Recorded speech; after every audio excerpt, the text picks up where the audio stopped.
파워포인트 블루스 김영석입니다. 7월 18일 세 번째 방송을 시작합니다. 오늘은 강좌 시간입니다. 첫 시간에 이어서 원페이지 리포트 시리즈를 이어갑니다. 그 전에 지난 방송을 복습하고 넘어갈까요? 아웃라이너 시간이었죠.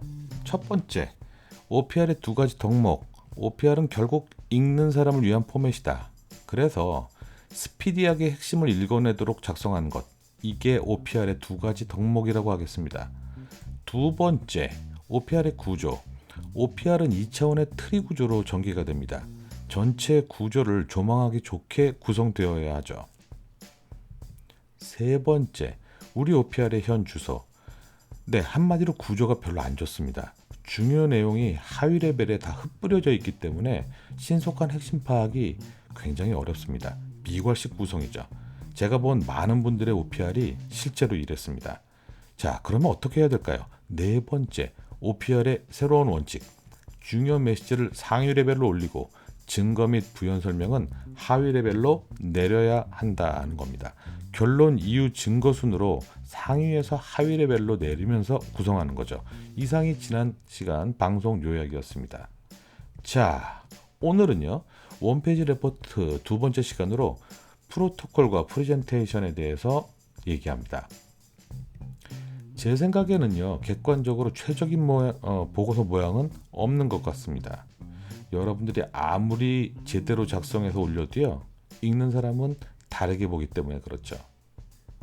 자, 저희 상사는 지금 우리 그룹 출신이 아니라 다른 쪽에서 한번 오셨어요. 그분한테는요, 이전 회사에 그런 보고서 체계 같은 것들이 머릿속에 잡혀 있을 겁니다. 제가 아무리 잘해서 올려도 그분은 또 그렇게 얘기하시죠. 내가 전에 회사에 있을 땐 말이지 이렇게 안 했거든. 이런 식으로 한번 다시 좀 해오게. 네, 그렇게 해서 또 올라가잖아요. 부사장님은 또 다릅니다. 모든 사람이 다 다르죠. 그럼 저는 어떻게 해야 될까요? 그렇게 저한테 하소연하시는 분들이 많습니다. 그리고 저한테 최적의 보고서는 도대체 뭡니까? 모릅니다. 저도요. 그분들하고 맞춰봐야 돼요. 자, 그래서 저는 항상 물어보죠. 여기는 어떤 것들을 갖다가 문서 작성 룰이라든가 이런 것들을 갖고 있나요?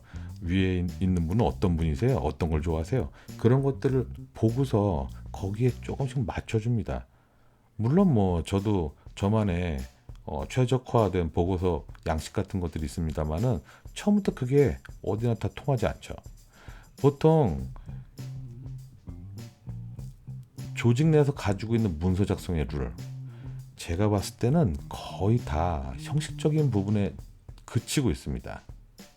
사실 더 중요한 거는요, 내용 기술에 대한 프로토콜이라고 하는 것들입니다. 룰이나 프로토콜이라든가 다 비슷비슷한 얘기지만요, 저는 내용 기술에 대해서 조금 더 차별화된 단어로요, 프로토콜이라는 게 제일 적합하다고 생각합니다. 어떤 방식으로 그 레벨들을 구성해야 되는지, 논리를 어떻게 구성해야 되는지, 그리고 레벨 1에서부터 3까지 결론과 이유와 증거로 이렇게 하위 레벨로 내려줘야 된다는 것들, 그런 것들에 대한 조직 내 뭐랄까요, 그런 거 없습니다. 합의 같은 것들도 없고요. 그런 데가 많죠.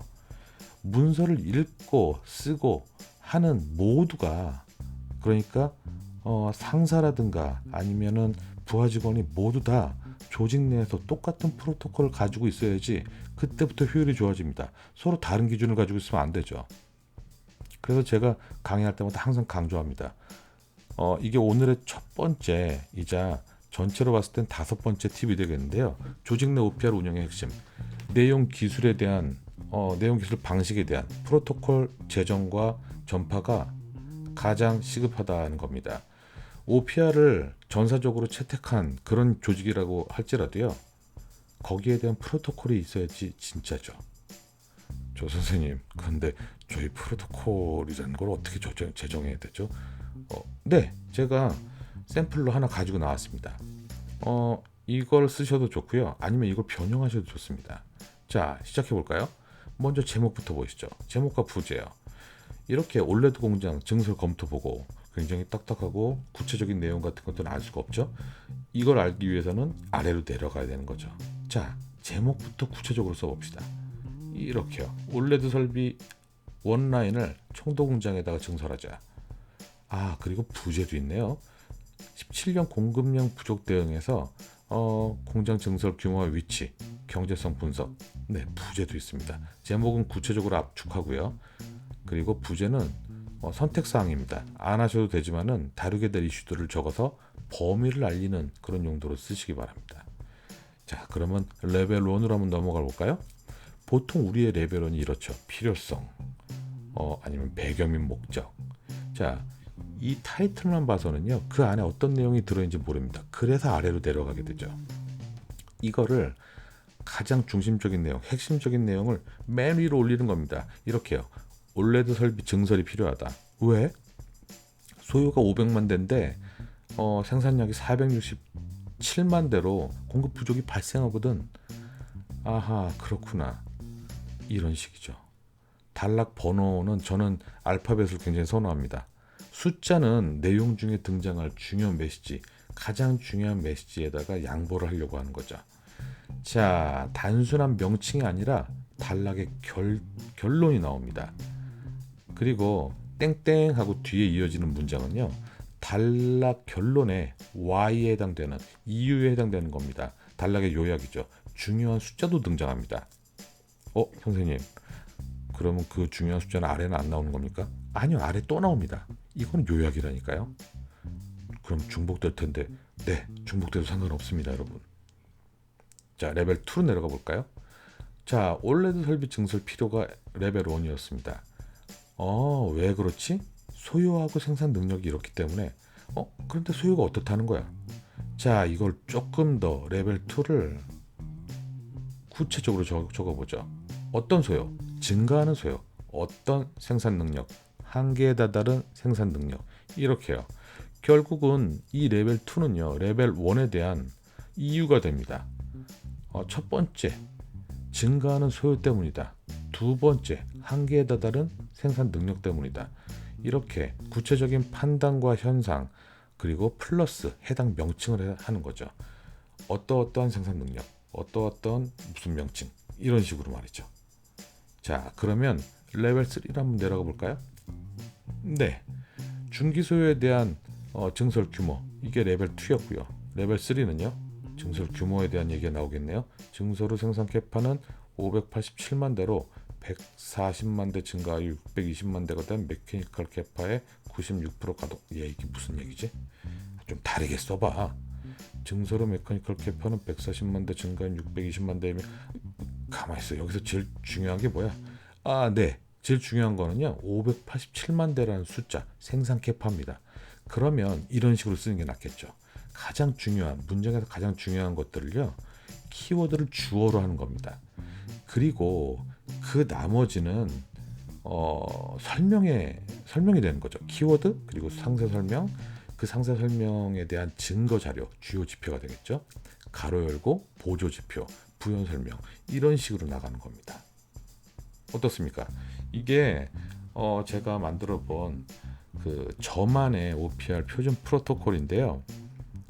이거를 참조를 하셔가지고 여러분들 나름대로 레벨 1, 2, 3, 4, 4까지 나가면 안 된다 그랬죠? 레벨 1, 2, 3 한번 구성해 보시기 바랍니다. 처음은 이렇게 간단한 프로토콜로 시작해도 전혀 문제 없을 겁니다. 자, 좋습니다. 이제는 OPR을 갖다가 다 써봤네요. 자, 그럼 이걸로 한번 발표를 해보죠. 사실 예전에 발표를 한번 시켜보고 굉장히 놀랐습니다. 네, 이렇게 A에서부터 Q까지 문장 단위로 제가 번호를 한번 매겨볼게요. 어떻게 하셨는가 하면요, 그냥 A부터 Q까지 읽으셨어요. 대다수의 분들이요. 저는 깜짝 놀랐습니다. 순차적으로 읽기 시나리오인데요, 이거는요. 이렇게 되면 구조가 무너져 버립니다. 우리가 애써서 레벨 1, 2로 나눠 놨던 게요, 순서대로 읽음으로써 다 무너져 버립니다. 네, 그냥 일반적인 나이론 보고서하고 다를 바가 없어지죠. 어떻게 해야 되느냐? 구조를 줘야 됩니다. 이런 식으로요. A, 제목을 말한 다음에는요, 레벨 1, B하고 K에 대해서 얘기하는 겁니다. 그런 다음에 다시 B로 가서 C하고 G에 대해서 얘기를 하는 거죠. 이런 식으로 구조별로 가야 됩니다. 레벨별로 가야 됩니다. 레벨 0하고 레벨 1하고 레벨 2, 레벨 3 이런 식으로 내려가야 되는 거죠. 자, 시나리오 2는 구조 말하기입니다. 단순한 구조를 전달하는 거죠. 제가 한번 해볼게요. 당사의 영국 시장 진출 전략을 진출 여부와 방법 두 가지로 말씀드리겠습니다. 시장 및 경쟁력을 고려했을 때 영국 시장에 적극적으로 진출해야 됩니다. 이때 직접 진출보다 간달프와의 제휴가 굉장히 유리하다고 생각합니다. 먼저 영국 시장에 적극 진출해야 되는 이유는 매력적인 시장과 경쟁력 있는 당사 제품 두 가지 때문입니다. 영국 시장은 매력적이죠. 연간 1200불의 충분한 시장 규모, 그리고 아르프 1위 75달러의 높은 구매력, 5년간 15%씩의 높은 성장성 때문입니다. 거기에 당사 제품이 가지는 경쟁력이 있죠. 세 가지인데요. 벤치마크 8,400으로 압도적 우위를 보이는 기술력, 그리고 20% 이상 저렴한 가격, 15개로 3배에 달하는 다양한 디자인 때문입니다. 이렇듯 매력적인 시장과 경쟁력 있는 당사 제품이 있기 때문에 영국 시장은 적극적으로 진출하는 게 당연하죠. 만약에 진출한다면 직접 진출보다는 제휴가 유리하고요. 유통에 강한 2위 간달프와의 제휴가 이상적이라고 판단됩니다. 영국 시장은 특이하게 방판 비율이 60%에 달합니다. 직접 개발 시에는 3년 이상의 구축 기간이 소요되는 등 난관이 예상됩니다. 따라서 직접 진출보다 제휴가 리스크가 적고 빠른 구축이 가능하게 되죠. 제휴 파트너로는 제품 조달에 아쉬움이 없는 1위 프로더보다 유통망은 1위지만 제품 구색이 모자란 간달프가 유리해 보입니다. 간달프는 제품 파트너를 지속적으로 지금 물색 중이기도 했거든요. 정리하자면 시장 및 경쟁력을 고려했을 때 영국 시장에 적극적으로 진출해야 되고, 그리고 직접 진출보다 간달프와의 제휴가 유리하다고 하겠습니다. 네, 이게 구조를 얘기한 겁니다. 그리고 전체적으로 2번 정도 이상 요약을 한번 해줬었죠. 그렇게 구조를 묘사해야 됩니다, 여러분. 자, 시나리오 3. 시나리오 3는요. 여기 나오지 않은 내용들로 구성을 하는 겁니다. 먼저 제목 말하시고요. 어떤 케이스 스터디라든가 아니면 스토리에 대해서 얘기하는 겁니다. 예를 들어서 3년 전에 상륙했다 실패한 사루만의 사례를 갖다 들 수 있죠. 시장은 매력적이었고 제품이 그렇게 나쁘지도 않아서 만만하게 봤다. 영국 시장 진출했는데 이때 너무 자신감이 차 있는 나머지 직접 모든 채널을 갖다가 구축을 하다가 결국 시간도 오래 걸리고, 그리고 적응하는데도 애를 먹어서 결국 5년 만에 철수를 했더라. 이런 식으로요. 자, 그리고 나서 그 사례를 말하고 나서 그 다음에 여기에 대한 내용을 하는 거죠. 사루만의 실패 사례를 봤을 때 어쨌든 여전히 영국 시장은 매력적인데 사루만보다 우리가 훨씬 더 경쟁력 있는 제품들을 가지고 있고, 사루만 같이 실패하지 않으려면은 직접 진출하기보다는 겐달프하고 제휴를 하면 굉장히 빨리 시장에 뿌리를 내릴 수 있다. 이렇게 얘기해도 됩니다, 여러분. 스토리텔링에 대한 거죠. 시간이 여러분들이 더 충분할 때는 그렇게 하셔도 될 것 같습니다. 자, 보고서에 없는 내용들이 있는데요. 이런 것들은 따로 준비를 하셔야 되죠. 지금까지 원페이지 리포트의 프레젠테이션에 대해서 제가 알아봤는데요. 첫 번째도 구조, 두 번째도 구조, 세 번째도 구조입니다, 여러분. 구조가 굉장히 중요해요. 구조를 2번 정도 요약해서 얘기해 주시고요. 그리고 무엇을 더 말할지 사전에 결정해서 오시기 바랍니다. 더 중요한 숫자라든가 그런 것들이요. 그리고 어떤 스토리를 넣을지도 말이죠. 자, 여기서 오늘의 두 번째 팁. OPR 프레젠테이션 순서대로 읽지 말고 구조를 묘사해야 된다는 겁니다. 오늘의 첫 번째 팁은 조직 내 OPR 운영의 핵심은 내용 기술 방식에 대한 프로토콜을 제정하고 전파하는 것이다 하는 거죠. 오늘은 이 두 가지 정도를 말씀드렸습니다. 자, 다시 한번 구조로 돌아와 보죠. 지금은 레벨 0에서 1, 2, 3까지요. 이 모든 문장을 카운트하면은 한 34개 정도가 됩니다. 34개의 문장을 한 장에 넣을 수 있을까요? 조금 빡빡할 것 같습니다. 한 이 정도까지는 줄여야 26문장이거든요. 이 정도면은 괜찮을 것 같습니다. 한번 모양새를 보세요. 어떻습니까? 전체적으로 모양새가 그리 나쁘진 않죠. 어디에 치우치거나 그러진 않고 모양새가 굉장히 좋습니다. 네, 앞으로 이어질 얘기에서 이 얘기를 하려고 합니다. 이 아웃라인의 밸런싱에 대해서요. 어떻게 최적화시켜야 되는지. 자, 그리고요. OPR의 기획이요. 처음부터 대놓고 OPR에다 그냥 이렇게 쓸까요? 그렇진 않거든요. 그것도 역시 기획이 필요합니다, 여러분. 이게 아마 다음 시간에 이 두 가지가 이어지겠고요. 그 다다음 시간에는요. 네 번째 시간에는 종합적인 예제로 OPR의 예제로 탄핵 선고문을 갖다가 작성을 한번 해보겠습니다, 여러분. 재밌겠죠? 자, 전 다음 주 화요일 날 돌아오겠습니다. 제 방송을 구독해 주시고요. 그리고 오늘 방송에 대해서 댓글 남겨주시기 바랍니다. 저한테 OPR을 보내주셔도 제가 AS 시간에 꼭 다룰 거라고 약속을 드리겠습니다. 꼭 구독해 주세요, 여러분. 그리고 언제든지 질문과 댓글 아래 제 블로그라든가 페이스북 그리고 제 메일로 남겨주시기 바랍니다. 감사합니다, 여러분.